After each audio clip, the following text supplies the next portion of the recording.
Well, good morning, everyone, and welcome to our webinar, Managing Stress and Improving Well-Being During Difficult Times. It's sponsored and presented by Cranberry Psychological Center at McMurray. Thanks for joining us today. My name is Brian Schill, and I'm the Executive Director for the Peters Township Chamber of Commerce. The Chamber's mission is to provide connections, opportunities, partnerships, and resources to grow our businesses and serve our community.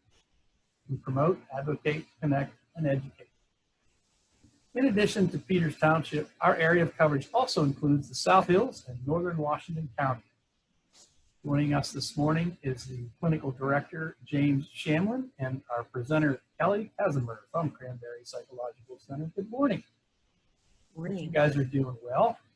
So some folks may be asking, why are we doing this?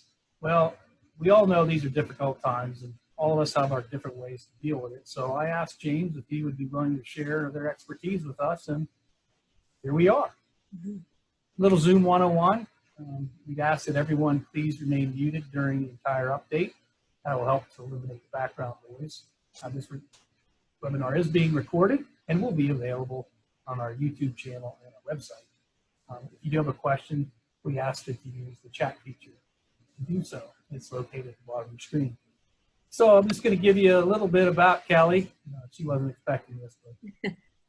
So she is a licensed professional counselor, specializes in depression and anxiety in children, adolescents, and adults.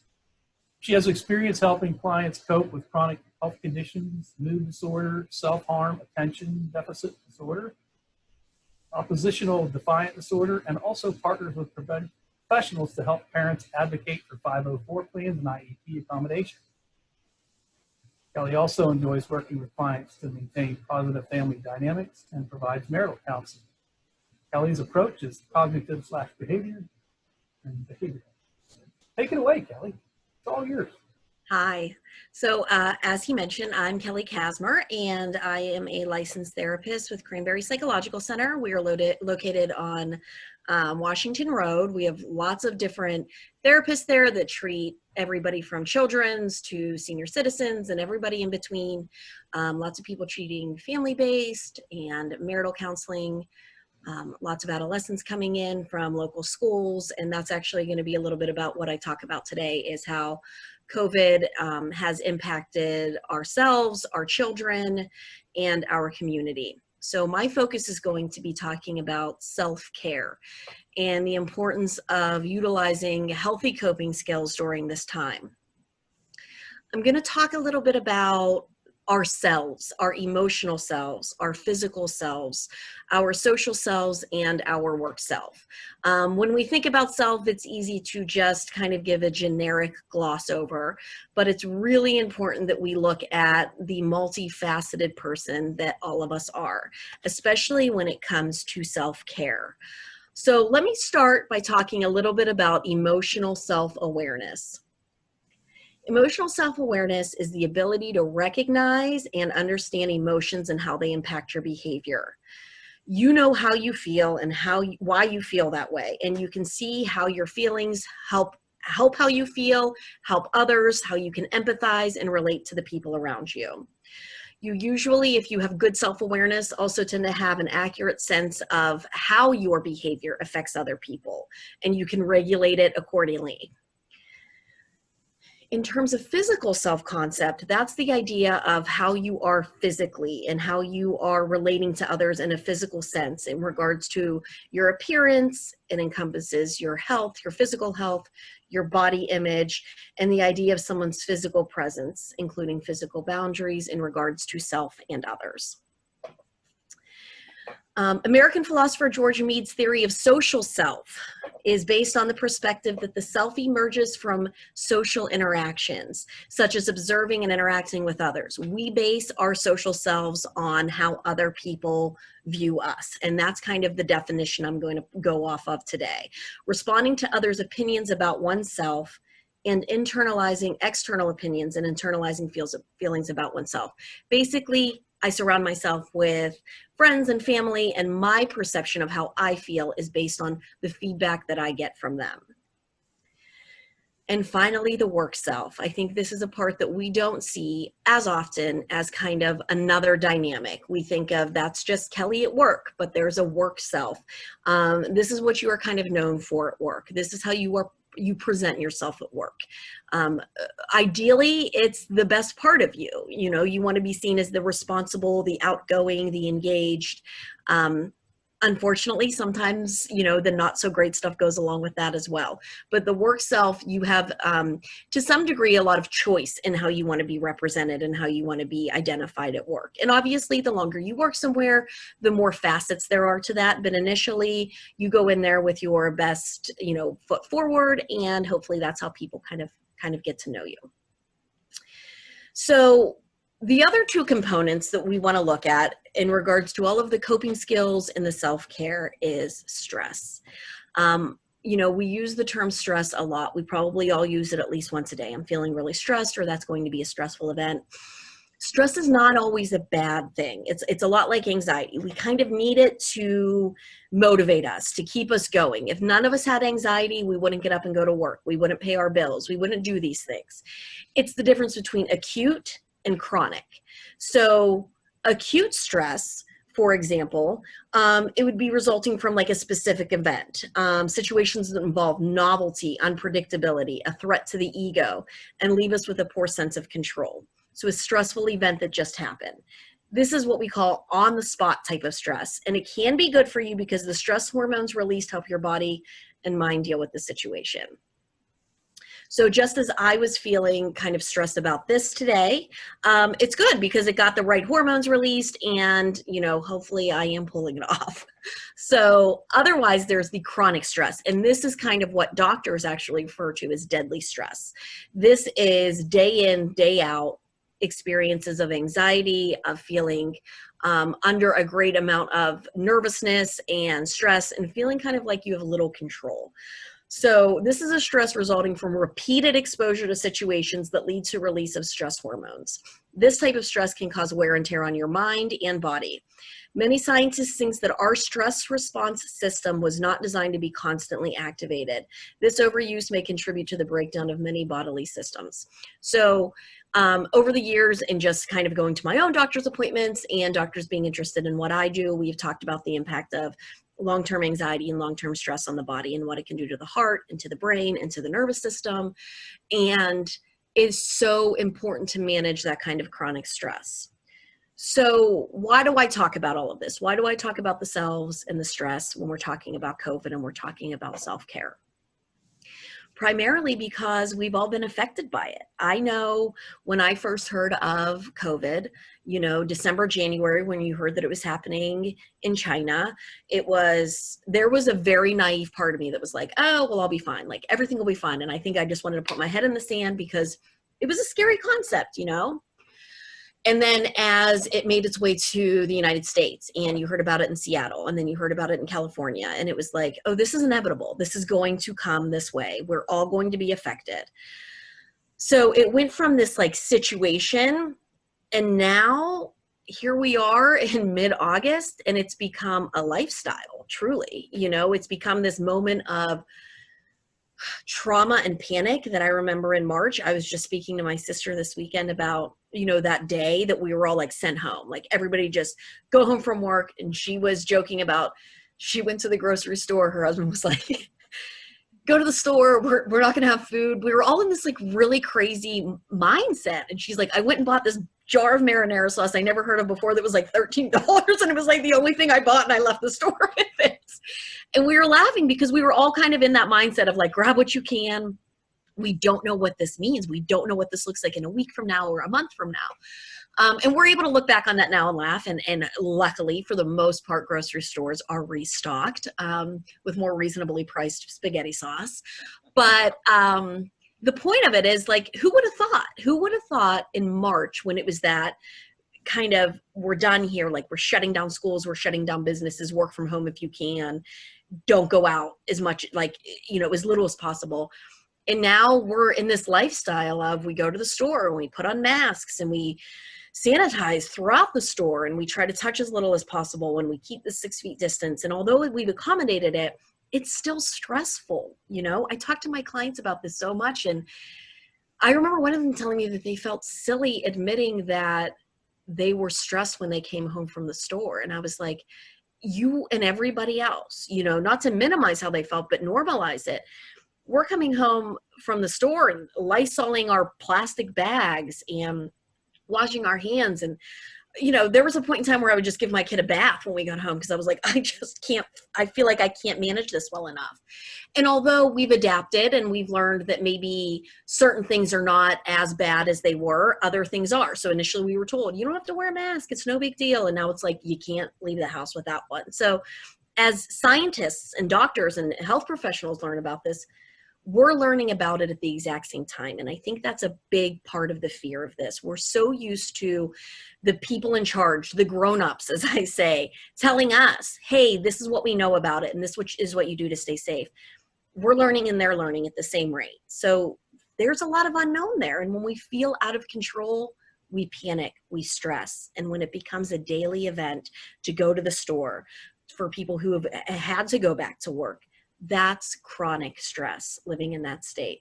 Some people adapt very well and manage it. And other people who may be prone to anxiety or depression or have underlying conditions physically or with mental illness, they're not going to adapt as well. And it's understandable because their brains are wired a little differently.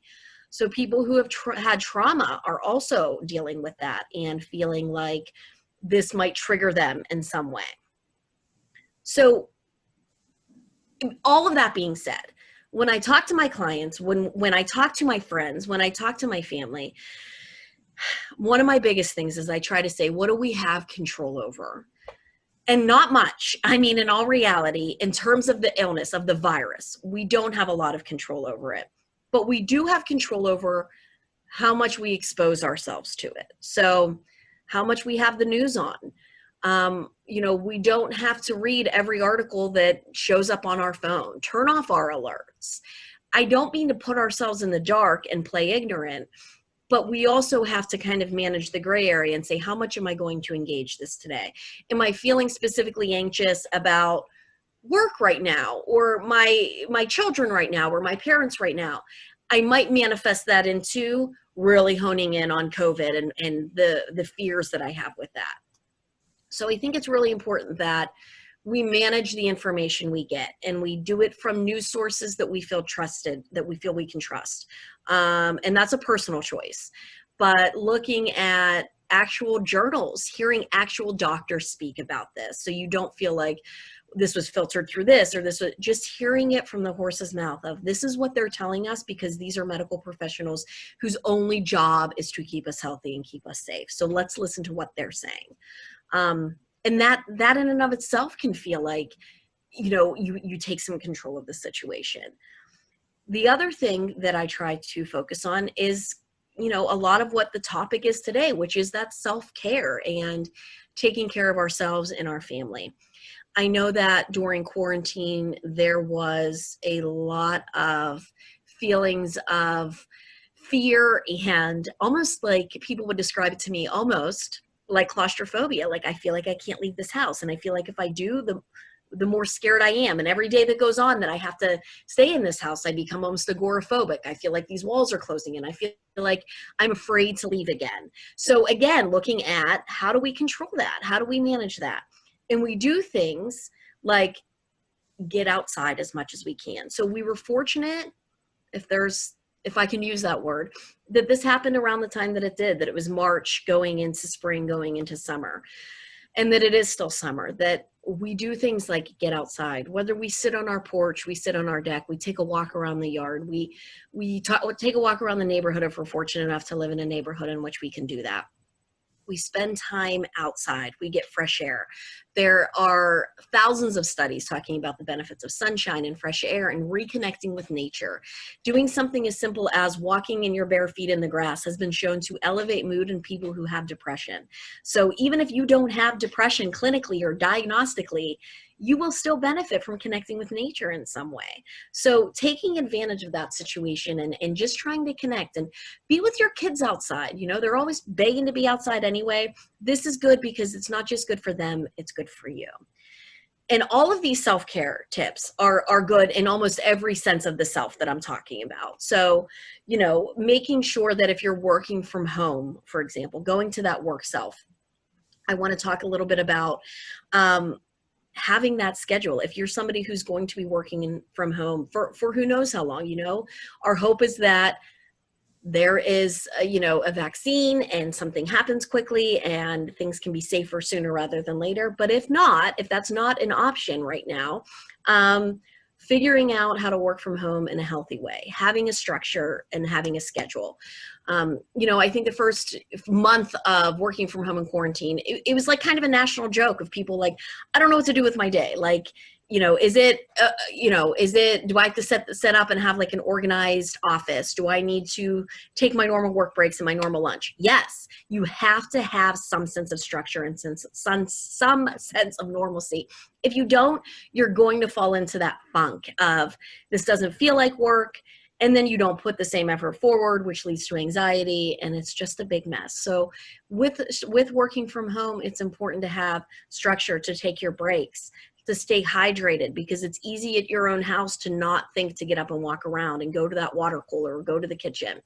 And it's as important as ever, because we're living in different times, especially if you have some people are taking care of their elderly parents at home, they live with them, or taking care of their children at home or grandchildren.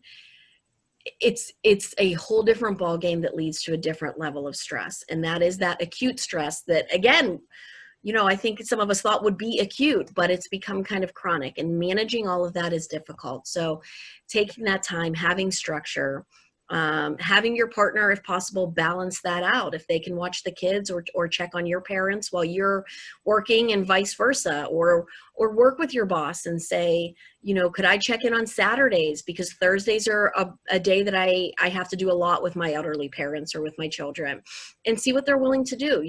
My mother was a 9 to 5er, and her boss, when she sent them kind of all home indefinitely, was like, talk to me. Don't be afraid to say, I'd rather work Saturday from 9 to 1 than Thursday from 12 to 5 because I have a lot going on. She's like, that's fine. Get the work done. Just, you can be creative, and that took a lot off their plates of like, okay, I can manage this a little bit better. So it's important that you talk with people. And I know that not everybody has such an accommodating boss as I do.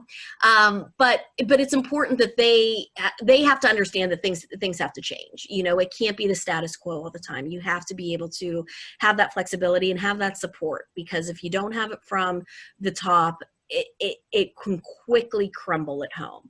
So taking that time, taking vacation days if you need them, using your day-to-day home work life as if it is the day-to-day office work life. And like I said, at the end of this, we can take questions. I can kind of talk about that further if anybody's interested. But going to the other self, the social self, connecting with friends and family has been difficult. Even now, even as we're not, in the red, it's still not advisable to have go to a large happy hour, or go out with friends, or have a work picnic, or have a friend picnic, or do many of those things without the social distancing and without the masks. So platforms like Zoom have been incredibly helpful for that. I know many people who, it started out kind of as a joke, and it's continued though, where they have their coffee with their friend at 11 in the morning over Zoom, or they have a happy hour on Fridays at 5 with Zoom. They all just kind of have their own drinks in their kitchen, and they find that time to connect in a way that feels as authentic as it can right now. You get to see the person. It's not the same as in person, but it feels a little bit more like a connection than over the phone. So I encourage that. And, playing online games on your phone, you can invite your friends to play. I know a lot of people have done this with their grandparents, because grandparents are a little bit more connected to technology now. So playing a, crossword puzzle with your grandma over the phone, that means a lot to the elderly. It keeps their brain moving. It keeps them something to look forward to, because they've been so affected by this. They went from seeing grandkids every weekend and their children every weekend to nothing. You know, it all kind of came to a grinding halt. And we know with the elderly, they need that connection. It keeps them healthy in a lot of ways. And it's also important that they have people checking in on them to monitor their mental health and their physical health, because sometimes we don't know what's going on with us until somebody else observes us and says, hey, what's going on with you? So it's important to have those connections as well. Dropping food off, doing that 6 feet distance, again, even with everything that's going on, it's better than nothing. And I think a big thing that I try to teach my 3-year-old, and I know my friends have tried to teach their kids, is this isn't forever. And right, it's not perfect, but it's something. And sometimes we got to live in the gray area. It can't be all or nothing. It can't be we see nobody at all until this is over, or we do exactly what we used to do before. We got to find the gray. We got to get creative, because connections and socializing is still super important, and it's a big part of our self-care. In terms of the physical self, as I talked about, getting outside, exercising, connecting with nature, going on trails and hiking, that's all still doable as long as we all still practice social distancing with other groups that are walking or running or exercising. That's going to be a big part of this. Again, one of the jokes come May was the quarantine 15, and you know how it was easy that we all kind of gained weight because it was like we didn't have anything else to do, but it's important that we keep moving and we stay healthy, and we do eat well and we eat healthy and we drink a lot of water. And these things sound so generic. And even when I was writing them down, I was like, I feel like it's almost insulting that I'm mentioning these things, but we need to be reminded of them. We need to be reminded of the basic stuff. When our entire structure is turned upside down, we need to remember, like, what's our basics? Like, if we can get back to our basics, we can build upon that. But if we can eat well and we can stay hydrated and we can meet with friends over Zoom and we can exercise and we can find new recipes to cook as a family and have a game night, those are little things that kind of keep us going during a very unpredictable time, and it keeps us grounded. And that is a term that I think is super important. We have to stay connected. We have to remember that we are here now. We don't know what 3 months looks like. We know what 3 months ago looked like. We're not there, but we're not here yet either. We're right here, right now. And that's what our focus has to be on. What do I have control over today? How do I remind myself that this is where I am? And this is by staying connected to our family, our friends, and ourselves. It is okay to take time for yourself. When our work and our family and our home and our social and our everything is in one spot, it's hard to separate it. It's hard to break it all apart and say, okay, that ride from home, that car ride from home did a lot for me for my mental health. I got to listen to some music. I got to debrief before I walked in the door with my next set of responsibilities. That's changed. So if you have a partner, if they can balance it out. If you don't have a partner, asking the kids to find activities that they can do on their own, or asking for help if certain family is around and they are able to participate and not have to do that 6 feet distance if you have been around each other during this time. It's okay to ask for help, and it's okay to feel overwhelmed. It's okay to feel like you hate this, because I'm sure you see some people who are like, I love this. This is perfect. I'm working from home. I'm living the life. I think most people are feeling like, where's my break? Where's that 15-minute car ride, that hour-long car ride? Where's just that time where it's like, this is over and this begins? It's okay to not like it. It's okay to be like, I wish this was over and my old life was back. And it's not the case right now. But self-validation is so important. You have to tell yourself it's okay. I don't need permission from anybody to feel this way. If somebody came to me and said this to me, I would give it to them. So just allow yourself to feel how you feel. If you love this, great. If you wish this would never end, not in terms of the virus, but in terms of the accommodations your life has made, great. And if it doesn't, that's okay too. And if you feel like you're putting forth all of this effort and you're doing all of this self-care and you're doing the best that you can and you're still not feeling right, that's when it's time to seek help from a professional and to talk to somebody and to just get it all sorted out. Like I said, sometimes we just need to hear that where we are is okay, even if it's not perfect, even if it's not idealistic, it's okay. So doing the self-care, connecting socially, taking care of our work selves, taking breaks when we need it, and self-validating are some of the most important things we can do for ourselves during this time. And knowing that we're not alone. You know, there's been a lot of saying of we're alone together. We're in this together. And again, it's become kind of this generic thought, but when you really think about it, it is so true. As I sit home and I Zoom or do a conference with my clients, do a session online, you know, we have connected on it in a deeper way with them seeing kind of the background of my house and my child's height chair over here, and they then feel like a different connection to me. And this is Kelly's real life, and I can say to them, I get it. Like, I get this as a human. Taking, you know, my mental health background out of it, as a human, this has been a struggle. So I think we've all kind of connected in a deeper way, and I hope at the very least, I mean, this is just my own personal hope, is that we're all a little kinder to each other after this. I know there's been a lot of aggression towards workers at places who are simply the messengers, and I hate hearing things like that. And you know, politics aside, if we could just be kinder to each other and make this as easy on each other as we can eliminate that acute stress from each other's lives, and we don't have to go into work bracing for it. You know, I think of these workers at Walmart and Giant Eagle and stores, and I'm just like, I couldn't imagine going into work every day and being like, I don't know if somebody's going to flip out on me today about something that I have zero control over, and my job is to literally enforce. So if we could be kinder to each other, that in of itself is kind of like a pay it forward self-care. Like, let me take care of you a little bit, and maybe you'll take care of yourself a little bit, and we'll all feel a little bit better. So that's kind of what I try to promote. And I don't know what your guys' thoughts are on it, but I'm happy to field any questions or hear any comments about it. So feel free to go for it. Well, thanks, Kelly. I do have a few different things, but I'm going to defer first to our guests.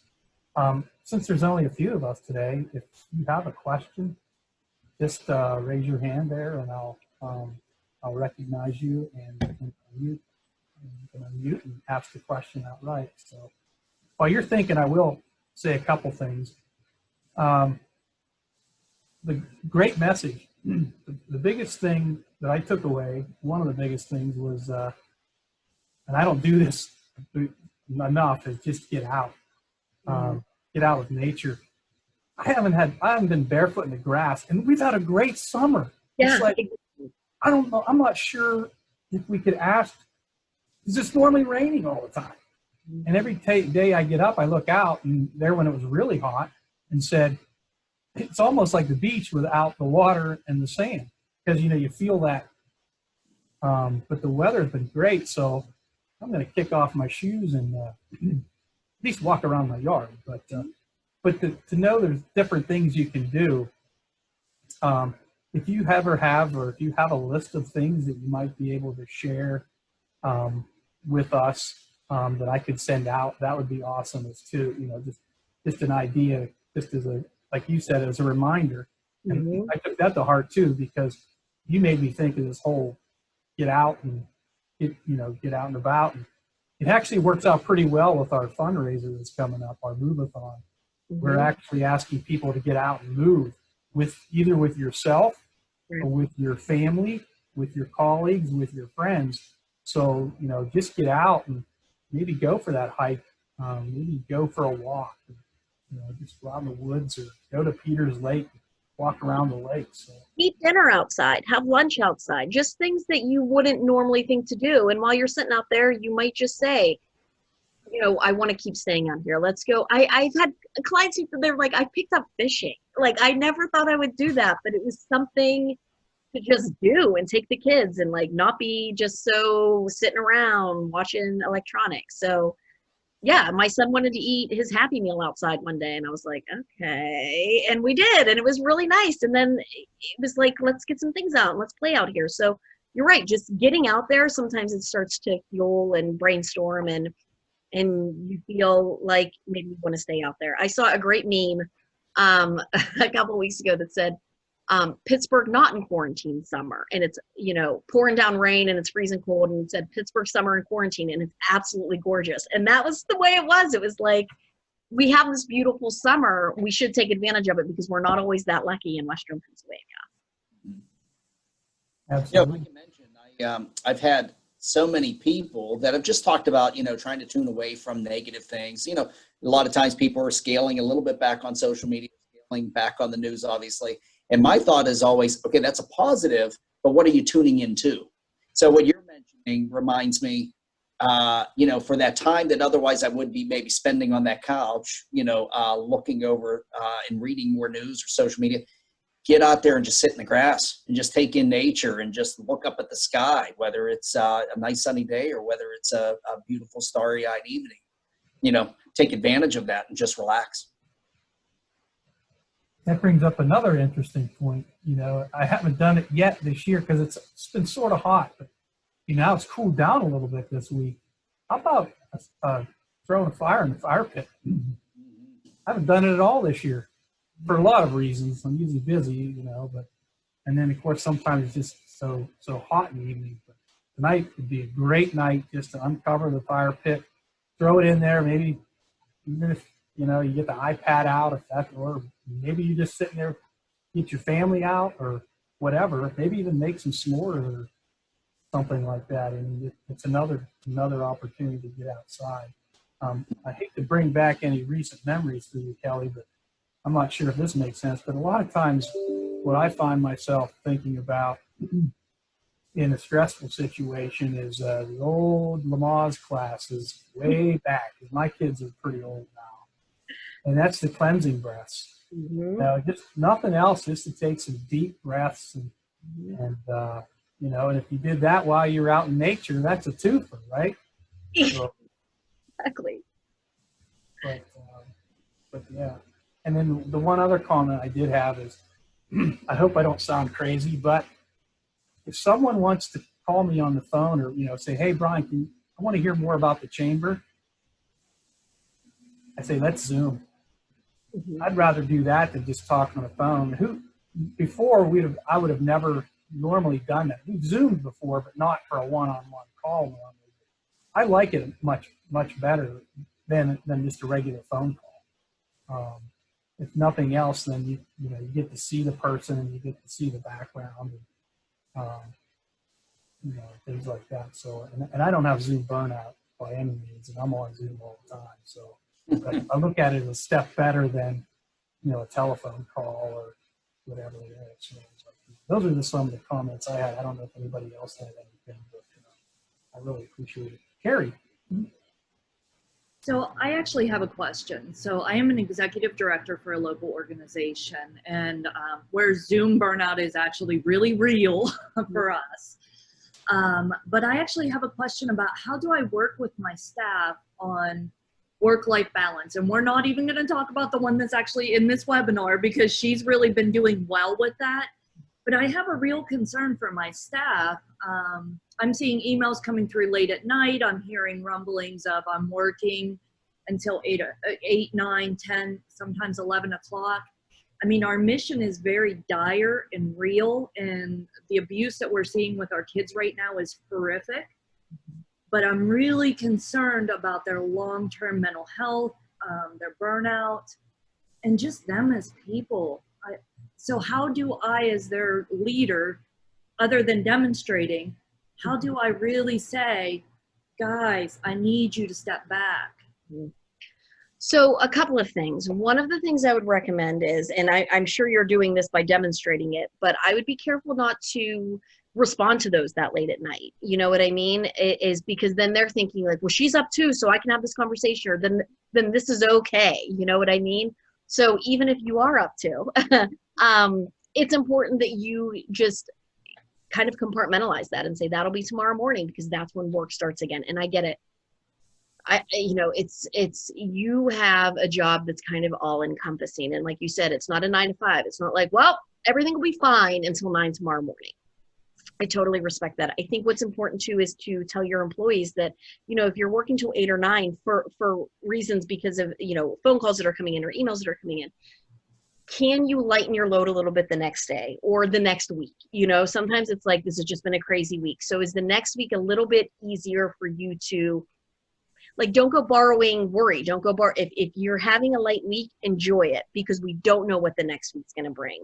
So encouraging that. The time kind of all comes out in the wash is the way I see it. Like, you do this week and it's super crazy, but if you get that benefit of the next week where, hey, it's not so bad, good, then I shouldn't be getting emails at 9 o'clock at night, because you should be able to be at home with family. So really making sure they're taking advantage of that time and trying to balance it. And I'm sure, like you said, right now it's a crazy time. So there's probably been way less of that. Hey, I can kind of be done at a normal time today. The other thing too is, encouraging them. If you're seeing a lot of that, encouraging them, you guys have days off, take them, take a half a day off, when it's appropriate. If there's a really, high risk case, I understand they probably don't even feel comfortable doing that. But when it is over, saying to them, why don't you take Friday off or a half day on Friday or something, encourage them to use that time. Because I know that as, an employee who worked for an agency years ago, I remember, and through no fault of anybody else's, I would feel guilty taking those days. I was like, oh, I just shouldn't. And everybody was like, do it. That's literally what you've earned, or you should do. That's why they're there. It's to keep you healthy. So, reminding them of that, of like, you have that time off, take it. Don't be afraid to, or when you say to them, hey, when all is said and done with this case, like next week, when things are a little bit more settled, I really think you should think about taking a personal day and just enjoying it. And also encouraging them, when you are not working, like when you've taken your day off, don't turn on your computer. Don't check your email. If there's some kind of insane emergency that we need you, I will personally reach out to you. Otherwise, you have nothing to check on until you come back to work. Giving people permission is kind of what I'm always saying. Sometimes that's what people are looking for, is like, I want to, but I feel like I can't. So if you give them that permission, even though you don't need to, like technically, that might be like, okay, yeah, I will do that. I feel like it's okay to do that then. Okay. Thank you so much. All right, I have something else for you. Okay. In the chamber world, we deal with a lot of different businesses and a lot of different people in a lot of different ways. And I usually refer to ourselves as a full service chamber. So I'm just going to pose something to you and see what your thoughts are, and see how we might go. So whether it's a member or whether it's an individual, but we're out and about and we come across someone who's really stressed, and we recognize that. So, some of us, it might take more to recognize. A professional might say, oh boy, what are some things that we can do as individuals when we see other people that are stressed out? What might be a couple proper ways for us to address that, and maybe some things not to do? So if you see, a fellow person out there kind of struggling, and you're like, okay, well, how do I connect with them? How do I help them? I would say the first thing is approach them as an equal who has been there. Even if you're like, I don't know that I've ever been that stressed, going in there in a non-judgmental way is kind of the gist of it. Saying like, hey, I've been there and you're looking like you're struggling right now, and you can talk to me about it, because this is not, I've personally been there. I've talked to you're not alone in this, and really just kind of giving them the supportive embrace instead of, hey, you don't look good, or you don't look like you're handling things well, because they're probably already, if they're under that kind of stress, blaming themselves, internalizing a lot, and they just need to know they're not alone. So validating them, relating to them, and letting them know that you're there to talk, and that, again, you've been there, you've seen it. Even if you have permission from somebody else that's been there, being like, hey, so-and-so went through this a couple of years ago. You guys should connect with each other, because I'm sure they could give you some tips. Reaching out to other people that who might have are going through the same level of stress, that are a part of the Chamber of Commerce, that's some good connection, and that's some good validation from the person that's struggling. I think also, in a different world, when we can go out to lunch, when we can do things that we feel a little bit more comfortable doing, inviting them to do that. And we don't even have to talk about what's bothering you. We can just sit and talk. Maybe they're looking for a break from having to talk about it all the time. I'm myself as a therapist, I know that, yet when I see a friend struggling, I'm like, let's talk about it. And I have to remember, maybe they just don't want to, or maybe they want to hear like, my problems, because it gives them a break from theirs. You know, there's a lot to be said for that. They get a break from it. They get to turn it off. Maybe there's nothing you can do to help them, and that's okay too. They just need someone to know where they're at, and they need to think about or do something different. So offering those things. And again, never hesitating to be like, listen, we work with someone in the community that does really good work, and obviously everything's confidential, but let me just give you a card. Give them a call if you're interested. It can't hurt. Meet with somebody one time. If you hate it, fine. But it could really help. Sometimes people feel better just with one session, just being like, blah. And then the therapist is like, I hear you. And they're like, okay, cool. I'll call you if I need you. You know, I get that often where it's just somebody who's like, this is all okay. It's okay to feel this way. And I'm like, yes. Okay, then I'm good. So, you know, paying that forward, not pushing it, but just, hey, give them a call whenever you're ready. They'll listen. Thank you. Anyone else have any questions? Awesome. Well, I really do want to thank you, Kelly and James. Oh, I'm sorry, James, did you have something there? Judy? I thought I saw Judy put her hand up. But I think she's on mute. Judy, you're muted.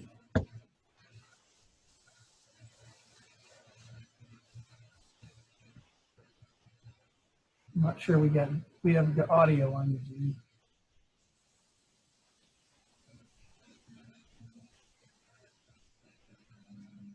Judy, if you want to throw it into the chat box, you're more than welcome. I can't hear you. How about that?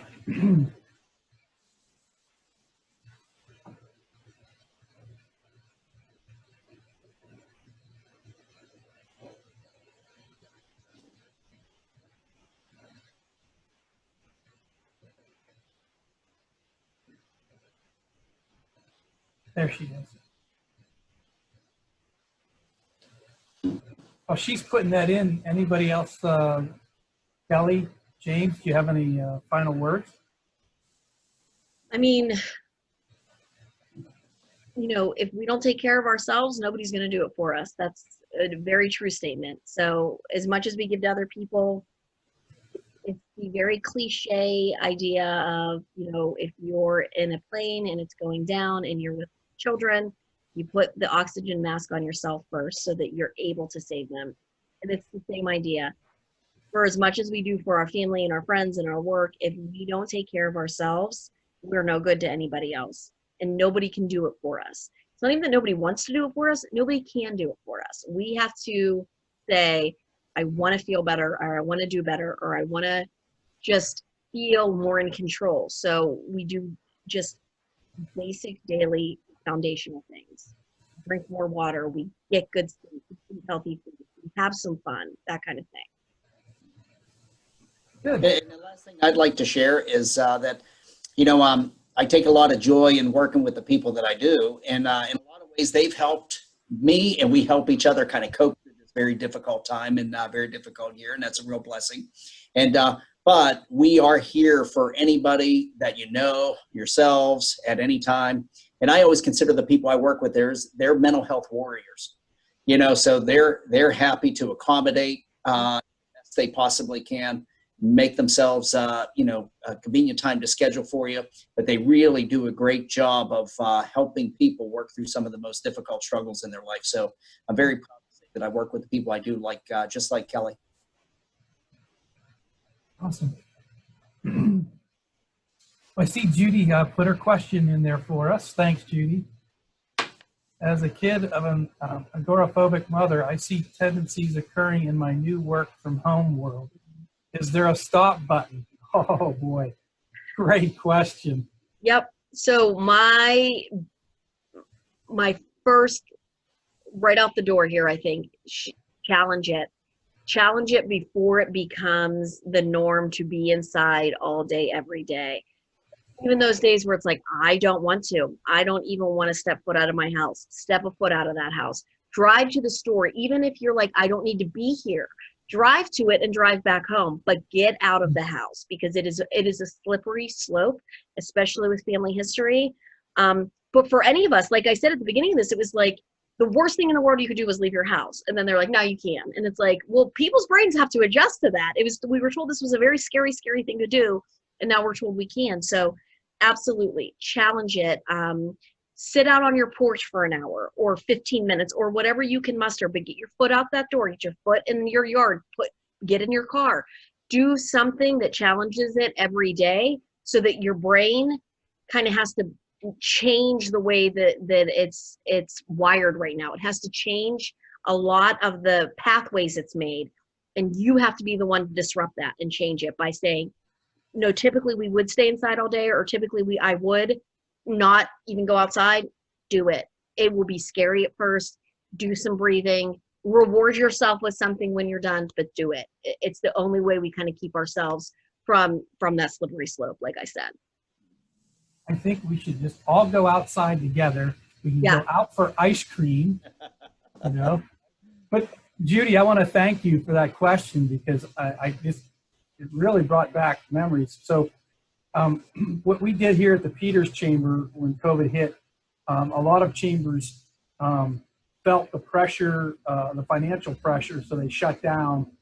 And I'm not saying that was the wrong thing to do, because that's what most of them did. What we decided to do was to move forward, and actually we ramped up and went into afterburner mode. So the problem with that is, you're now working from home. So I found myself getting up at 7:30 and going back to bed at 10 o'clock and sitting behind my computer almost that entire time. But there was so much to do. And so that's why I really love that question. So when we were allowed to come back to the office, I realized, you know, I'm like, wow. So now it's easier for me to shut off when I go back home. And my wife is a lot happier because now I'm getting something done around the house. Seriously. I mean, so that is a great question, and I really appreciate it, because I know that one firsthand. Good. Well, again, thanks. Thanks. Gina, do you want to say something? I just wanted to comment with that commute drive, that 30-minute back and forth. I'm probably one of the furthest to come into the office. And when Carrie kind of gave us somewhat the green light to come back to the office, I was the first one in most days, simply because I need that 30-minute drive to think about the day and then to decompress on the way home. And working from my kitchen table early on in quarantine, I was the person that would just eat all day long. I'm just a stress eater, and it was like, I have to get out of the house.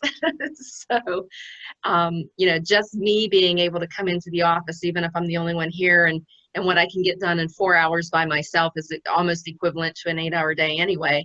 But I need that drive time back and forth to just kind of put it all away.